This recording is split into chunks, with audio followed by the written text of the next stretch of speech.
All parties have been thoroughly informed of and consented to their role in this video. There will be no miscommunications, long-standing grudges, or burnt paintings resulting from this tutorial.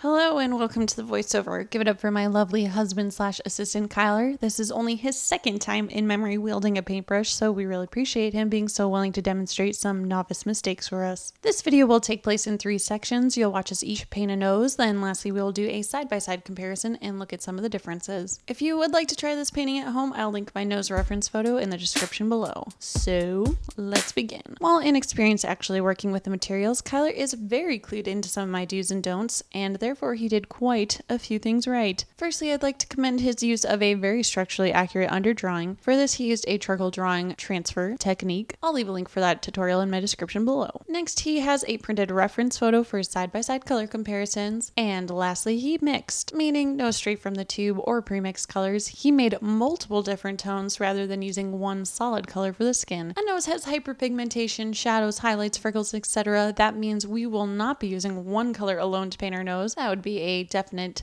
no-no. Getting into some of the don'ts though. At first, Kyler had the right idea by using shading to create dimension and form in his nose, but eventually he got impatient and discouraged. This meant he turned to using black and outlining to make sure his painting was recognizably a nose. Now that could work if you wanted something more flat and stylized, but y'all are here for a realistic nose tutorial, so we'll be avoiding outlining. Now, beyond this, where he struggled most comes with learning basic material manipulation, largely how to mix and blend colors. Color mixing and matching is definitely a learned skill. While you're practicing especially, I always recommend having a printed reference so you can paint from observation rather than guesswork or memory. This alone will help you create a much more realistic painting or drawing. On top of this, I will have a follow-up video discussing some do's and don'ts of painting skin to help you learn how to mix skin tones, so watch for that video in the upcoming week or so. And lastly, as far as blending, methods heavily depend upon the type of paint you are using, but I will be demoing some blending techniques for oil paints in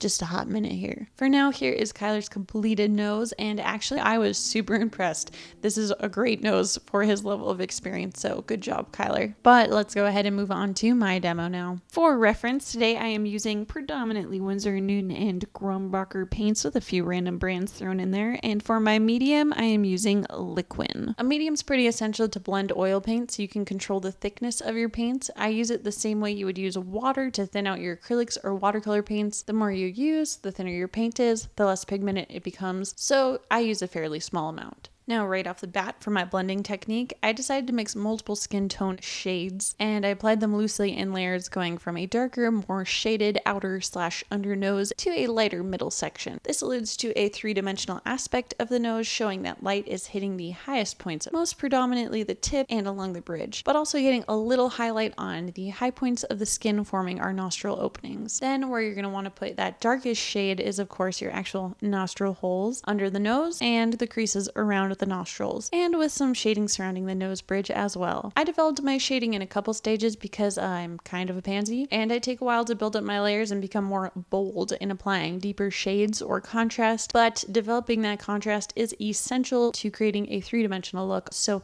keep pushing that contrast if you're a little bit weak like me and it takes you a minute. Now here's where I begin to blend. After creating my vague layers of color building to the lighter nose tip and bridge, I used a completely dry, clean, soft-headed brush, and I dry brushed my colors. You need to work directionally with your existing shading to preserve the form you're starting to shape, but dry brushing is a great way to get a seamless blend and gradient. Oil paint takes a long time to dry, like hours or days, so you have plenty of time to do this method. After blending is when I went back in and developed that contrast, adding brown tones, purple shadowy tones, and really defining the tip of my nose so that it gains the appearance of having a slight upturned shape. Seeing Kyler's nose next to mine in the end will demonstrate that idea better, so sit tight if you can't quite understand the significance yet.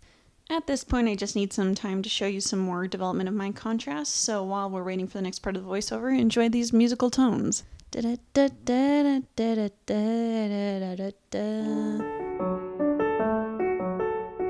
Finishing touches for me including adding some freckles, which I painted in, and then dry brush to soften up, and of course more slight tweaks in the contrast to define the creases of my nostrils and general tip shape. I also added some slight touches of pink to rosy up the skin tone around the nostrils and tip. Alright, now let's do our side-by-side comparison. Hopefully you can see now the importance of defining a break between the highlight on the bridge and the tip. It really just defined it was not a flat, long nose, but an upturned one. Something else that really helped diminish the flatness of the nose is having a curve in the shading around the bridge. You can see Kyler's bridge is very straight, whereas mine bows a bit. Another big difference is in the treatment of the nostrils. Kyler's nose almost looks like it has a septum piercing because he made no distinction between the color of the nostrils and the shading between them. He also used a black color to create the creases around the nose and almost no shading to show the perimeter of the nose tip. Lastly, on that tip, I'd say he struggled with brush control and choosing the correct sized brush. Large areas of color require a much larger brush, and then areas like the very small creases around the nose